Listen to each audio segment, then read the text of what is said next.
살아계신 하나님 아버지, 감사와 찬송과 영광을 올려드립니다. 아멘. 오늘도 저희들의 생명을 연장시켜 주시고 새로운 한 날을 허락하시고 새로운 하루를 시작하며 하나님의 은혜의 보좌 앞으로 저희들의 발걸음을 옮겨주시고 아버지 집으로 불러주셔서 말씀을 듣게 하시고 찬송케 하시고 기도하게 하시니 아버지 감사합니다. 아멘. 아버지 하나님, 이 시간 하나님 앞에 나온 한 심령들의 마음과 눈과 귀와 입을 여셔서 주여. 하나님의 말씀을 들을 때에 마귀 사탄이 틈타지 아니하고 온전히 하나님의 천례의 음성을 잘 듣고 보고 대답하고 받을 수 있는 시간 되도록 이 시간을 주장하여 주옵소서. 아멘. 성령 하나님 임마누엘로 함께 하심을 믿사옵고 예수 그리스도 이름으로 축복하며 기도 올리옵나이다. 아멘. 아멘. 자, 오늘 17장에서 음녀가 나오는데 이 음녀로 상징되는 바벨론에 대한 심판을 기록하고 있습니다. 근데 여기서 우리가 알아야 될 건 뭐냐면 수차례 말씀드린 대로 바벨론을 역사상 실제 했던 바벨론 국가로 볼 수도 있으나 그렇게 봐서는 안 되고 요한계시록이 상징과 비유로 되어 있기 때문에 그런 맥락에서 어떻게 봐야 되느냐, 인류 역사의 전 시대를 통틀어서 하나님을 대적하는 세력들, 하나님 앞에 대적하고 우상을 섬기는 모든 나라들을 통칭하는 것으로 보셔야 합니다. 자, 그리고 바벨론이 올라탄 짐승은 사탄의 하수인격인 적그리스도를 상징한다. 이렇게 생각을 하시고 본문을 읽으시면 되겠습니다. 자, 큰 음녀, 바벨론이라고도 하고, 큰 음녀가 바벨론이고, 바벨론이 곧 전 시대 역사 가운데 우상을 숭배하고 하나님의 말씀을 받아들이지 않고 대적하고 했던, 이 당시 사도 요한이 요한계시록을 쓸 당시에는 로마였단 말이에요. 그 당시에는. 그럼 오늘날은 어디겠어요? 모든 나라가 그럴 수 있겠지만 특별히 복음을 받아들이지 않고 기독교를 핍박하고 선교사들을 핍박하고 죽이는 나라들이 그렇겠죠. 일반적으로 봉사하는 국가들. 그래서 특별히 말세에 사실은 구약 성경에 나오는 루스, 러시아로 보거든요. 거기를 많은 학자들이 러시아. 근데 지금 러시아 푸틴이 어제 뉴스를 보니까 핵 잠수함을 출동시켰어요. 사라졌대요. 그래서 지금 우크라이나에 핵무기를 쓸 수 있다 라고 얘기하면서 뭐를 얘기했냐, 미국이 일본에 핵무기를 투하했듯이 라고 2차 세계대전 때 그 전례를 들어서 우리도 핵무기를 쓸 수 있다 했는데, 그 핵무기의 이름을 제가 기사를 보면서 참 적어했던 게 포세이돈이라는 핵 잠수함이에요. 바닷속으로 다니니까 잡기가 어려운데 그게 이미 항구를 떠났고 전 유럽 국가에 첩보가 전달이 됐고 대비하라. 그리고 근데 거기에 한국말로 번역을 하면 뭐냐, 종말의 무기. 핵폭탄, 핵미사일의 이름이 둠스 뭐라고 되는데 종말의 무기야. 그 이름 자체가. 그래서 너무 웃기더라고요. 그 핵미사일 이름이 종말의 무기라는 미사일이에요. 마지막 때의 무기라는 거죠. 그래서 지금 설마 하고 있거든요, 다들. 그냥 보여주기식일 거다, 위험용일 거다, 이렇게 생각해요. 근데 만약에 속보로 뜨겠죠. 핵미사일 발사가 되면 전 유럽에 이제 저기가 발령이 될 텐데 뭐 여러 가지 생각이 듭니다. 설마 하다가 이제 일이 벌어지는 건데 그때가 어느 때인지 모르나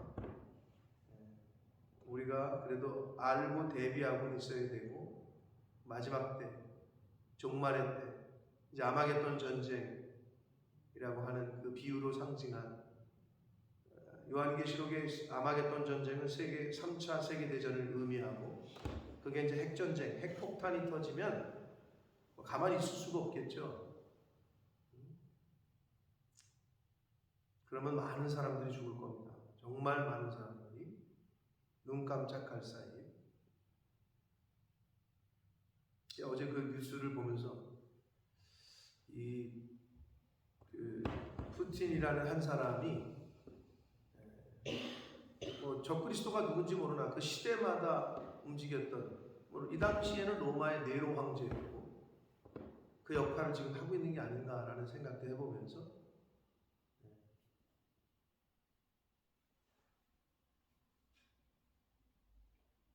같은 러시아 사람 그 고위 관리가 얘기한 건 뭐냐면 회의를 안 한대요. 그러니까 자기들도 모르는데 정치뿐만 아니라 군사 전쟁에 관련한 일뿐만 아니라 경제 푸틴이 어떻게 결정하는지 회의를 안 한대. 그냥 본인이 혼자 결정한대. 그러니까 완전히 독재인 거죠, 독재. 그래서 제가 아니 이 정도 되면 어떻게 저거를 제거할 만한 사람이 없나 내부에서 뭐 이런 생각이 어제 기사를 보면서 얼마나 이걸 잘 측근을 관리하고 있는지 모르겠는데 항상 역사 속에서 보면 최측근이 그런 일을 벌였기 때문에 하나님이 어떻게 하실지는 모르나 어제까지의 기사가 그래요. 요즘 요한계시록을 저희가 묵상하면서 시대를 더 이렇게 보게 되는데 우리는 지금 뭐 약간 무감각하잖아요. 전쟁의 소식도 무감각하고 그러나 실제로 어제 또 이제 그 국제의용군에 참여했던 우리나라 사람 원래는 불법이거든요. 근데 참여해가지고 7개월간 전쟁을 하다가 돌아와서 이제 이근대위 말고 다른 사람인데 인터뷰한 거 보니까 실제로 러시아는 군인들에게 미사일을 쏘지 않는데요. 부대가 여기 있으면 후방에 있는 민간인에다가 미사일을 쏜다는 거예요. 그러니까 되게 안달한 거죠. 그런 걸 우리는 잘 모르지. 일부러 민간인을 조준하고 쏜다는 거예요. 부대에다 쏘지 않는. 근데 굉장히 지금 장기화되고 있고 궁지에 몰리면 어떤 판단을 내릴지 지금 뭐 주시하고 있는 상황인데 우리가 할 수 있는 건 기도하고 잘 준비하고 마지막 때를 잘 준비하는 그러라고 하나님이 요 시대 요쯤에 요한계시록을 우리에게 지금 읽게 하시는지 모르겠지만 자 오늘 비유로 말씀하시는 마지막 때에 대한 이야기를 17장에 있는 말씀을 한 절씩 보도록 하겠습니다. 자 1절입니다. 또 7 대접을 가진 7 천사 중 하나가 와서 내게 말하여 이르되 이리로 오라. 많은 물 위에 앉은 큰 음녀가 받을 심판을 내게 보이리라. 여기서 큰 음녀는 바벨론이라고 상징되는 하나님을 대적하는 모든 나라들, 제국을 말하고 이 사도 요한이 요한계시록을 쓸 당시에는 1차적으로는 로마 제국을 말한다 그랬어요. 오늘날로 말하면 하나님의 말씀에 대적하고 우상을 숭배하고 많은 기독교인들과 선지자들을 죽이는 그러한 나라들을 말하는데 물 위에 앉았다는 표현이 좀 굉장히 비유적이고 은유적이에요. 물 위에 앉은. 근데 이걸 어떻게 해석하느냐? 뭐 짐작하시는 분들도 있겠으나 오늘날이나 옛날이나 인류의 역사로부터 지금까지 물은 뭐다? 물은 생명이다. 물이 없으면 죽습니다. 그리고 여러분 아시겠지만 인류의 4대 문명은 전부 강을 끼고 발달을 했고 우리나라의 전쟁 이후 60년, 지금 70년 됐나 이제? 50년 되니까 70년 만에 대한민국이 지금 이렇게 성장하는 거를 뭐라고, 무슨 기적? 한강의 기적이라고 부릅니다. 그래서 많은 물 위에 앉았다는 거는 뭘 말해요? 재물을 말하는 거예요. 오늘날의 돈, 많은 재물, 경제 이런 걸 말하는 거거든요. 세속 권력, 많은 물 위에 앉은 큰 음녀는 결국은 돈을 다스리고 있고 경제적으로 풍요로운, 이거에다 사람들이 굴복하는 거거든요. 오늘날 예레미야 51장 13절에 보면 바벨론, 당시의 바벨론 제국에 대한 멸망을 예레미야가 말씀하면서 뭐라고 그러냐? 많은 물가에 거하여 재물이 많은 자여 라고 표현해요. 많은 물가에 거하여 재물이 많은 자여 라고 바벨론을 표현했다. 그러니까 바벨론은 오늘날 이 경제를 쥐락펴락하면서 돈이 많으면서 돈으로 사람들을 쥐락펴락하는 세상 권력을 말합니다. 그래서 예수님이 말씀하셨잖아요. 말세에는 하나님이냐 재물이냐 둘 중에 하나를 선택해야 돼요. 그러니까 돈을 선택할 거냐, 하나님의 뜻을 쫓아 살 거냐, 돈을 따라다니며 살 거냐. 이거 두 가지밖에 없다는 거예요.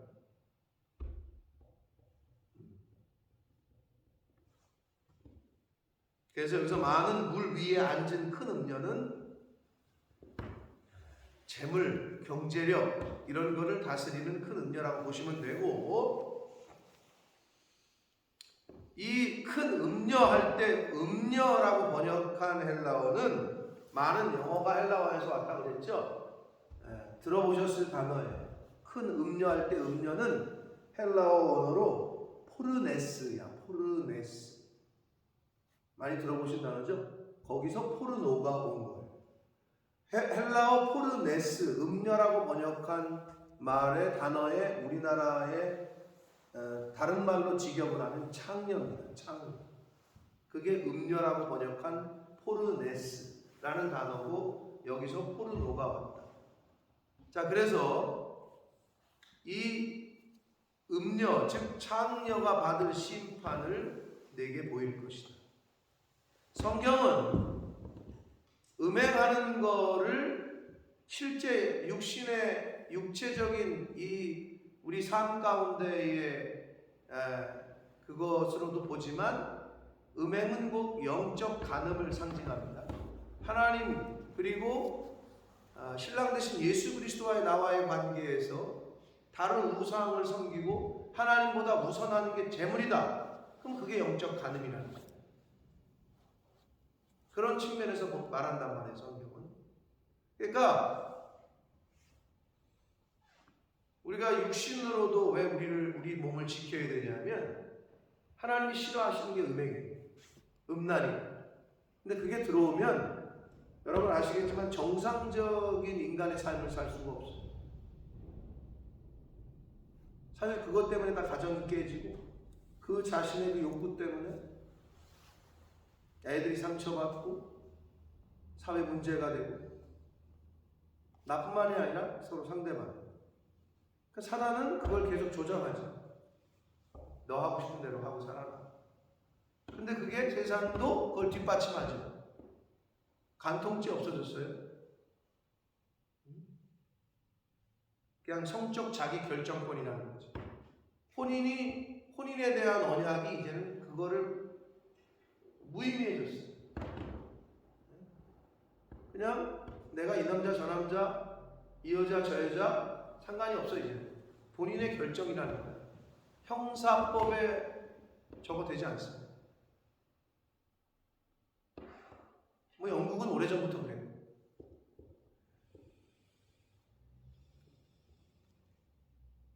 아시는 분들 아시겠지만 저는 그 자리에 직접 얘기를 들었기 때문에, 와이프가 다른 남자 데리고 와서 집에서,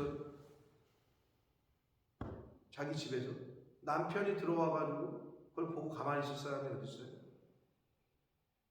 응? 막 소리를 지르고 뭐 두들겨 패진 않았다고 그러는데. 그러니까 경찰을 불러가지고 경찰이 남편을 끌어냈다니까. 그 집에서 한마디로 바람핀 와이프를 끌어내는 게 아니라 네가 뭔데 왜 네 와이프와 네 와이프의 남자친구한테 그렇게 소리를 지르냐, 협박을 하냐. 그래서 남편을 끌어냈다니까요, 그 집에서. 충격이지. 근데 영국의 법이 그래. 우리나라도 그래요. 이제는 바람피다라는 말 단어가 이제 없어지는 거예요. 그건 그냥 자기들의 선택이라는 거지. 그렇게 돼버렸어. 음란은 육적으로나 영적으로나 하나님이 제일 싫어하시는 거예요. 그래서 적그리스도 바벨론에 대한 비유를 큰 음녀라고 비유를 하시는 거예요. 2절 땅의 임금들도 그와 더불어 음행하였고 그러잖아요. 그러니까 하나님이 아닌 다른 것을 사랑하거나 다른 것을 우선순위로 두게 하는 거를 사단은 그 역할을 하는 거예요. 그게 재물일 수 있겠고 예수님은 그걸 경고하신 거고 말세의 인간은 하나님이 아니라 돈을 더 사랑하게 될 거다. 여러 군데서 말씀하죠. 예수님뿐만 아니라 사도 바울도 말세에는 자기를 사랑하고 돈을 사랑하고 이렇게 표현하잖아요. 자기를 사랑한다. 이게 인본주의로 흐르는 거죠. 하나님 중심의 신본주의가 아니라 자기 사랑. 야, 너가 하고 싶은 대로 살아야지. 네 인생 하나인데. 뭐 이러면서 그게 인본주의로 흐르게 된단 말이에요. 땅의 임금들도 그와 더불어 음행하였고 땅에 사는 자들도 그 음행의 포도주에 취하였다 하고. 폼페이 아시죠? 폼페이 역사 속에서 폼페이가 왜 망했어요? 소돔과 고모라가 왜 망했어요? 음란이에요. 소돔과 고모라, 폼페이, 하나님이 이렇게 보셔가지고 정직과 거짓을 구별하시고 거룩과 음란을 구별하셔서 이게 땅에 차면 심판을 하셔요. 이 말세지만에 저와 여러분이 나 자신을 지키는 거, 몸만 지키는 게 아니라 마음도 영도 지켜야 되는데 어떻게? 항상 하나님 제일주의로, 교회 제일주의, 말씀 제일주의로 사시는 저와 여러분이 되어야 될 줄 믿습니다. 하나님보다 우선하는 게, 예를 들면 그런 거죠. 여러분 쉽게 얘기해서 몸뚱아리는 여기 있는데 집에 와가지고 계속 미스김 생각하고 있으면 말은 안 해도 몸뚱아리는 집에 오는데 여러분 그걸 알면 그런 사람과 살고 싶어요? 아니잖아요. 교회는 매일 다닌대, 신앙생활하고 예배는 드려. 그런데 삶의 우선순위는 하나님이 아니야, 교회가 아니야. 그게 똑같은 거예요. 집은 맨날 집에 와서 잠은 내 옆에서 자고 있는데 그 남자는 이미 마음속에 딴 여자가 있어. 그거랑 똑같은 거예요. 우리가 겉으로는 신앙생활하고 교회 생활을 한다고 하는데 결정적인 선택을 할 때에는 하나님이 아니라 다른. 그러면 그걸 어떻게 기준하느냐는 거죠. 근데 예수님이 가르쳐 주셨죠, 기준법을. 뭐라고 가르쳐 주셨어요? 권사님 뭐라 그랬지, 예수님? 네 마음이 있는 곳에 네 재물이, 네 마음이 있는 곳에 돈을 쓴다고 했죠. 딱 이 말씀에서 기준이 그거예요. 하나님이 퍼스트, 하나님이 프라이어티가 되느냐, 먼저가 되느냐. 그렇지 않아요. 이건 굉장히 중요한 거예요. 그래서 어떻게 하라 그랬어요? 형이야, 월급 타면 어떻게 해야 돼? 하나님 거 11조 먼저, 첫 주, 둘째 주, 셋째 주, 넷째 주 헌금 먼저. 그러고 네가 사고 싶은 화장품 사고, 네가 먹고 싶은 거 먹고 다 하고 나서 돈이 없네 이번 달에는. 아니 그건 나만 바라봐도 내 스스로가 진단이 되잖아. 나는 어떻게 하고 있는지. 그게 뭐냐? 하나님이 먼저요, 하나님이 우선이십니다라는 기준의 척도예요. 다른 걸로 하기가 어려워요. 신앙생활을 척도할 때 각 교회에서 왜 그거로 11조 생활 잘하는지, 헌금 생활 잘하는지, 이건 기본입니다. 첫째입니다. 첫째. 봉사들을 잘하는지, 그런 데이터를 매겨서 이분이 모범이 되고 다른 사람들에게 귀감이 된다. 그럴 때 직분자로 세우는 거 아니에요. 먼저 된 자로 세우고 장로로 세우고 권사로 세우고 어쩔 수가 없는 거예요. 공식적인 데이터가 나와야 되기 때문에.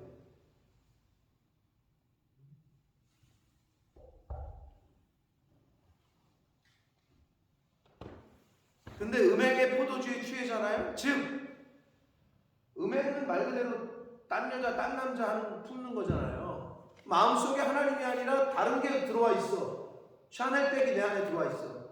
죽으라고. 그럼 그게 우상숭배하는 거예요. 그게 자식일 수도 있고, 그게 돈일 수도 있고, 그게 명예나 권세일 수도 있고. 거기에 취해 있으면 다른 생각이 내 안에 들어오면, 그러니까 딴 남자, 딴 여자가 들어오잖아요. 즉 그런 게 들어오잖아요. 내 자식들도 안 보여. 가족들 안 보인다니까. 보잖아요. 아니 주변에서 보이지가 않아요. 그게 보이면 다행이에요. 영적으로 음행을 하잖아요. 하나님이 보이진 않아. 교회가 보이진 않아. 주의 종이 보이진 않아. 그게 먼저. 쉬워요. 구분하기는. 내가 어느 상태에 있는지를 잘 점검을 해야 돼요. 3절 봅니다. 성령으로 나를 데리고, 사도 요한을 데리고, 성령으로라고 번역했는데 성령 안에서라고 번역하면 더 원문에 가깝습니다. 그러니까 성령께서 사도 요한을 데리고 광야로 가요. 내가 보니, 거기서 보니 여자가, 여기서의 여자는 음녀 바벨론을 말합니다. 붉은빛 짐승을 탔는데, 광야에서 그 짐승의 몸에 하나님을 모독하는 이름들이 가득하고 7 머리와 10 뿔이 있으며. 자, 광야가 앞에서는 하나님의 보호, 피난처로 상징됐잖아요. 근데 여기서는 음녀 바벨론이 여자가 붉은빛 짐승을 타는 곳으로 나타나요. 중의적인 의미가 있는 거예요. 이중적인 의미가 있는 거예요. 이사야서 21장에 보면 바벨론을 광야에 비유하기도 해요. 그래서 이렇게 이중적인 의미가 있다는 걸 여러분이 염두에 두시고, 그러니까 한마디로 적그리스도는 다 따라해. 비슷하게. 마귀 사탄은 광명한 천사를 가장해. 자, 앞에서의 여자는 어떤 의미였어요? 교회라 그랬잖아요. 구약시대의 교회. 여자가 메시아를, 아들을 낳았다. 그러니까 그것도 이렇지. 광야가 하나님의 보호를 상징하는 곳인데 여기서는 또 음녀 바벨론이 짐승을 타는 곳으로. 그러니까 왜 이렇게 자꾸 중의적인 의미를 사용하느냐? 속기가 쉽다는 거예요. 정신 똑바로 안 차리면 마귀 사탄 보고 천사라고 따라간다니까. 정신 똑바로 안 차리면 내 집이 아니라 다른 여자 집으로, 다른 남자 집으로 들어간다니까. 정신 똑바로 안 차리면 엉뚱한 곳에 가 있다니까. 내가 이 오늘날 세상도 마찬가지예요. 순간입니다. 한순간에 무너집니다. 찰나에.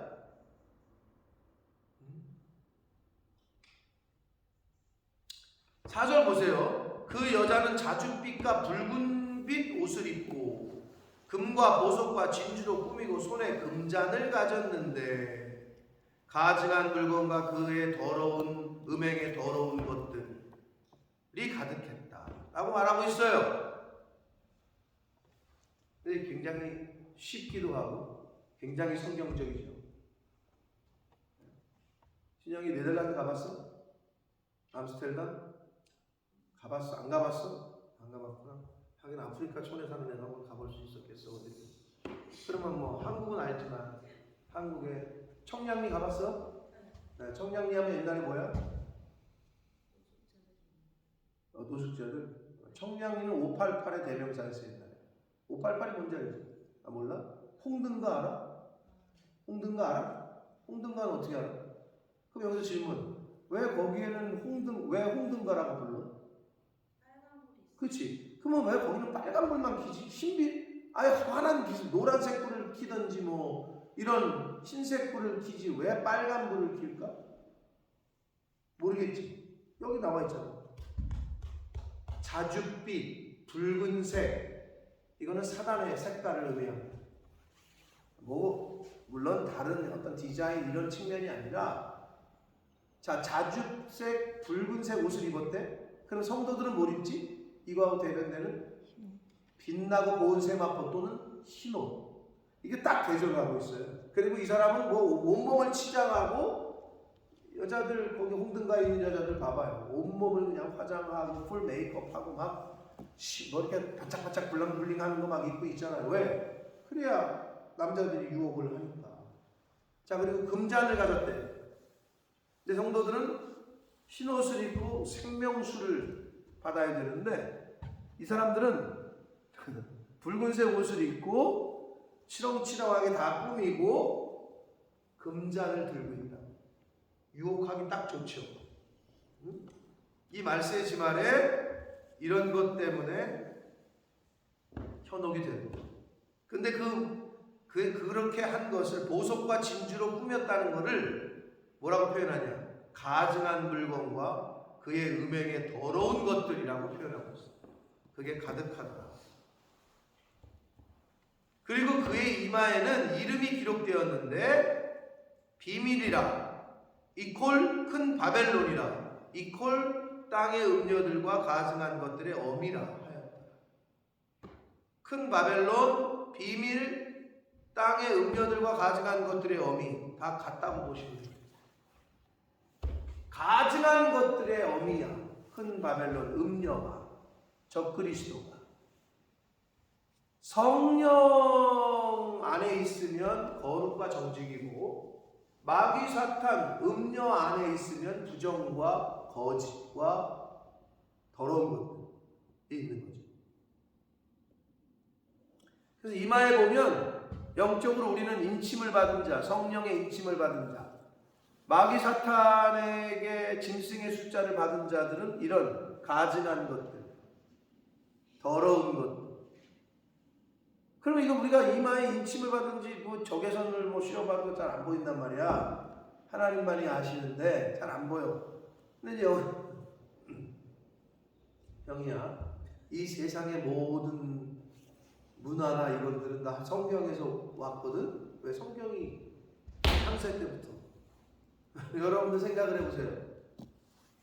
강시 영화 알죠? 네? 강시는 어떻게 하면 이렇게 뛰다가 멈추지? 영화에서 보면? 너 그런 영화 본 적 없냐? 강시는 알아? 그럼 막 이렇게 뛰던 강시 이렇게 막 쫓아오는데 도사가 나타나가지고 막 이러더니 어떻게 하면 걔가 딱 멈추지? 영화를 봤대. 어떻게 하면 멈추지? 이마에 부적을. 왜 그걸 이마에 붙이는 거? 엉덩이에 붙이면 멈추지 않았을까? 왜? 다 그게 여러분 내가 늘 얘기하지만 인류 전체에 놓아져 있어요. 성경의 스토리. 아 우리나라 가위바위보 3-4번이야. 왜 꼭 5번 하지? 왜 2번 하나? 왜 3번이야? 3은 완전수를 뜻합니다. 내가 늘 말씀드리잖아요. 근데 우리는 그런 생각 한 번도 해본 적 없지. 형이야.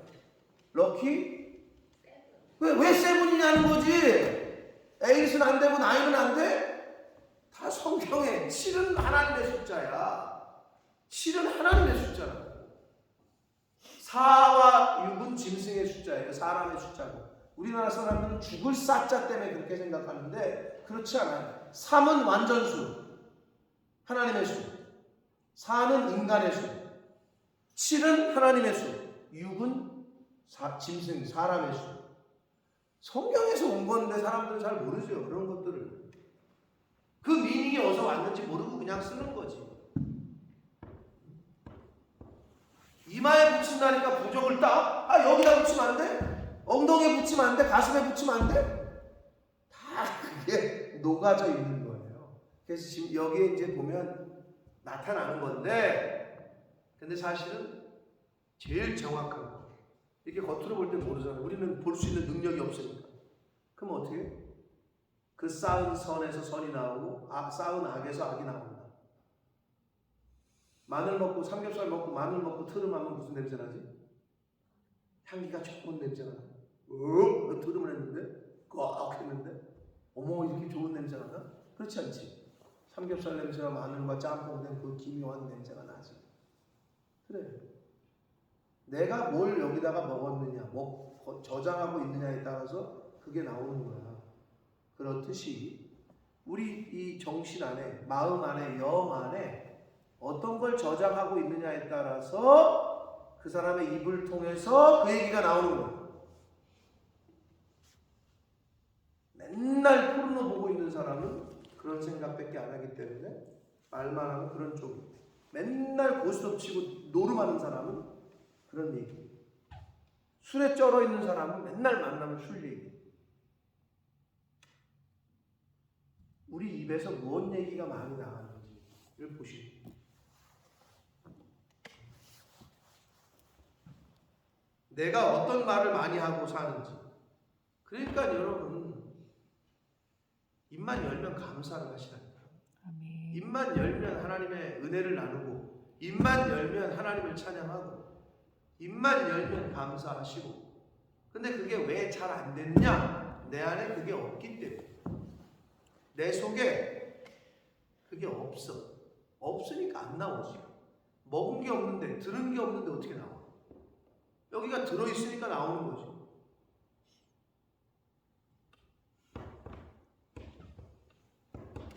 육 절 봅니다. 또 내가 보매 이 여자가 성도들의 피와 예수의 증인들의 피에 취했다. 이 말이 뭔 말이냐? 말세에는 이 음녀가 성도들의 피와 예수의 증인들의 피에 취했다. 많은 기독교인들, 많은 성도들을 죽인다는 거예요. 그러니까 마지막 때에 믿음을 지킨 많은 사람들이 순교할 거예요.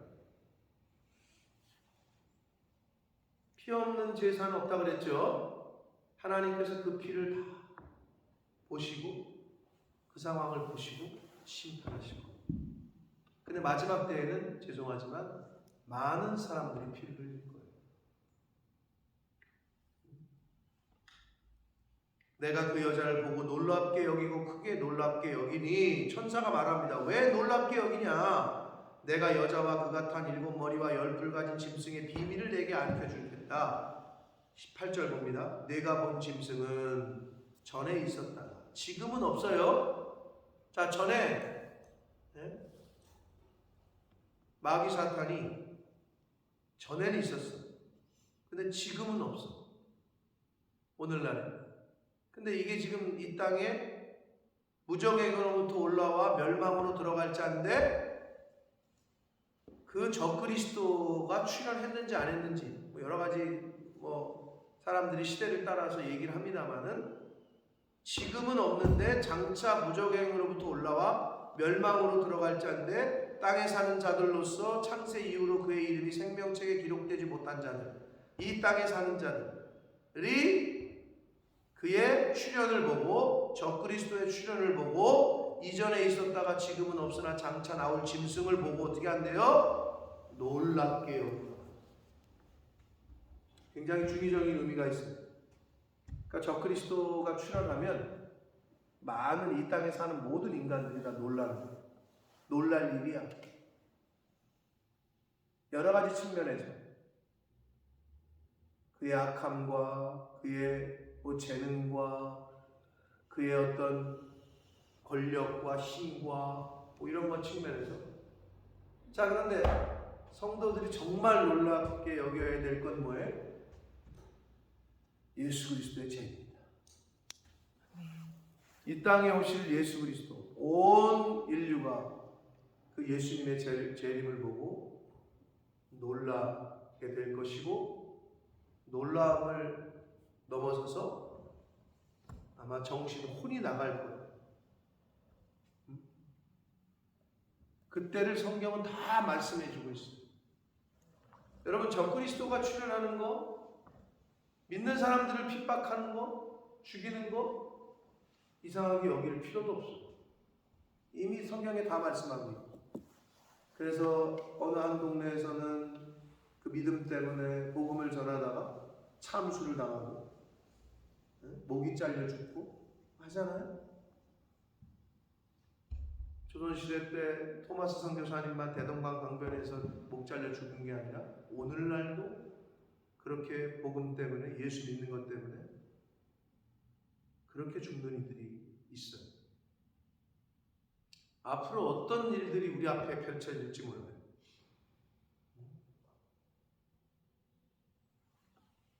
이 말세지 말에 이미 다 가르쳐 주신 나타난 현상들에 대해서 이미 다 가르쳐 주셨는데 잘 준비하고 나에게 줄로 재어준 구역이 있어요. 여러분이 무슨 뭐 어디 오지 가서 뭐 복음 전하고 우리 형이처럼 아프리카 가서 뭐 구호 활동하고 이런 거 아니잖아요. 나에게 주어진 구역이 있어. 거기서 나의 역할을, 세상의 빛과 소금된 역할을 하시면 되는 거예요. 최선을 다해서 나에게 주어진 구역에서 말세지 말에 하나님의 말씀을 늘 가까이 하시고 하나님을 가까이 하시고 주님의 몸된 교회를 가까이 하시고 은혜의 보좌를 늘 가까이 하시고 그렇게 하셔서 이 마지막 때를 잘 살아가는 저와 여러분 되시길 축복합니다. 아멘. 네. 시대를 분별할 줄 알아야 됩니다. 늘 얘기하지만 열심히 모아가지고 그냥 열심히 아끼고 모아가지고 욕먹으면서 모았는데 써보지도 못하고 죽으면 얼마나 억울해, 그죠? 제가 그러잖아요. 늘 10억 통장에 있는 사람과 대출금 10억이 있는 사람과 죽을 때 누가 웃으면서 죽겠냐? 형이야, 누가 웃으면서 죽겠어? 내 10억 써보지도 못하고 그냥 죽는 사람. 뭐 하려다가 사업하려다가 10억 대출 받았는데 이제 세상이 끝난대. 누가 웃겠어? 하나님은 여러분이 얼마나 이 땅에서 많이 저축을 했는지, 여러분이 뭐 이 세상에서 빌딩을 몇 개를 갖고 있는지 다 소용없어요. 주의 말씀대로 얼마나 살았는지, 하나님 말씀대로 얼마나 그 말씀을 지키려고 수행했는지, 얼마나 복음을 전하고 얼마나 가난한 사람들을 돕고 그들에게 하나님의 사랑을 전했는지, 이걸 보시는 거지. 하나님 앞에 섰을 때 뭐 아파트가 몇 채고 통장에 얼마가 있고 증권이 뭐 어떻게 되고 다 소용없다니까요.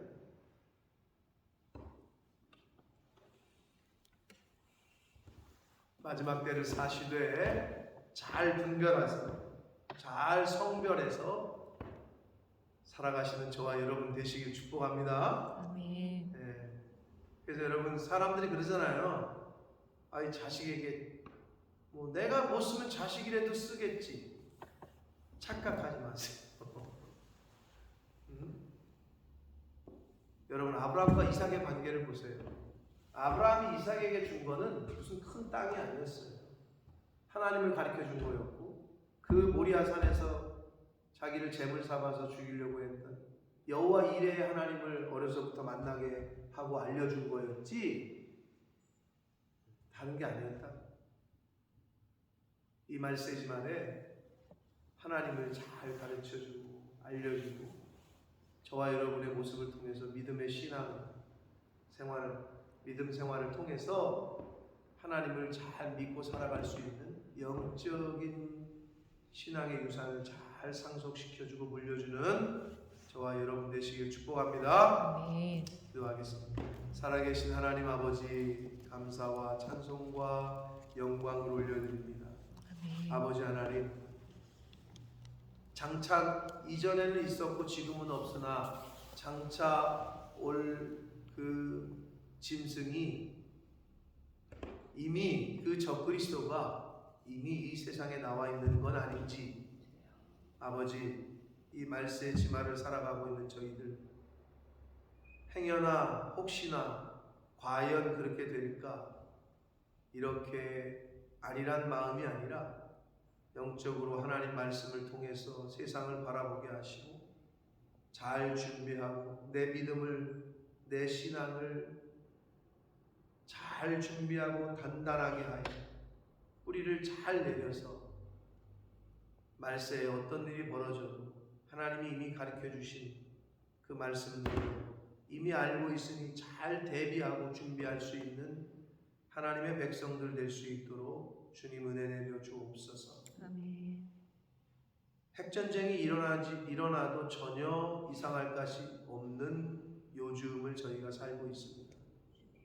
아버지 하나님, 내가 무엇을 위해서 하루하루를 살고 있고 내 인생이 어디로 달려가고 있는지, 나에게 허락하신 말씀하신 표대와 인생의 목표를 향하여 하나님이 부르신 부름의 그 뜻을 향하여 달려가고 있는지 다시 한번 점검케 하시고, 나에게 줄로 재워주신, 나에게 허락하신 자리에서, 그 위치에서 하루하루를 살되 하나님을 경외하며 하나님께서 나에게 말씀하신 것들을 잘 지키고 순종하고 이루어갈 수 있도록, 그렇게 각자의 자리에서 충성하는 하나님의 자녀들, 백성들 되도록 주님 은혜 내려 주옵소서. 아멘. 예수 그리스도 이름으로 축복하며 기도 올리옵나이다. 아멘.